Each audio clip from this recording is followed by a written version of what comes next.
যতনা খুলুমকা সবাইকে নমস্কার। বরাবরের মতো আজকে নতুন আরেকটা রেসিপি নিয়ে চলে আসলাম। আজকে রান্না করতে যাচ্ছি একটা জংলি আলু, যেটা হচ্ছে আমাদের আদিবাসীদের অনেক পছন্দের একটা খাবার। তো আমি এখানে রান্না করার জন্য শুটকি নিয়ে নিয়েছি, প্রয়োজনীয় পেঁয়াজ, রসুন, আদা, কাঁচামরিচ সবগুলোই আমি রেডি করে নিয়েছি।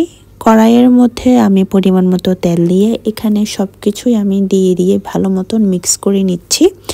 আর এরপর আমি দিয়ে দিচ্ছি হচ্ছে কাঁচামরিচ, আদা আর হচ্ছে রসুনের পেস্ট। আমি ভালো মতন কষিয়ে নিলাম।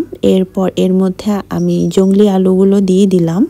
ভালো মতন এটাকে মিক্স করে নিয়ে এর মধ্যে দিয়ে দিব ধুয়ে রাখা শুটকিগুলো। আর এখন আমি এটাকে ভালো মতন মিক্স করে নিয়ে আবারও হচ্ছে ভালো মতন ঢেকে রেখে দিচ্ছি। আমি এখানে চেষ্টা করছি প্রসেসিংটা ভালো মতন দেখিয়ে দেওয়ার জন্য। আপনারাও চাইলে এইভাবে চেষ্টা করতে পারেন, অথবা আপনারা আপনাদের মতো করে এটাকে মাংস দিয়েও রান্না করতে পারেন।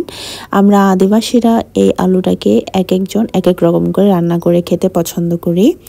আর আরেকটা ইনফরমেশন হচ্ছে, আজকে এখানে যে আলুটা আমি রান্না করছি এটাও একটা অনলাইন ফেসবুক পেজ থেকে নেওয়া। এটা হচ্ছে ফরমালিন মুক্ত অর্গানিক হিল বাজার থেকে নিয়েছি। তাদের ফেসবুকে পেজ আছে, আপনারা চাইলে হোম ডেলিভারি নিতে পারেন অথবা তাদের দোকানেও ভিজিট করতে পারেন কাজীপাড়াতে।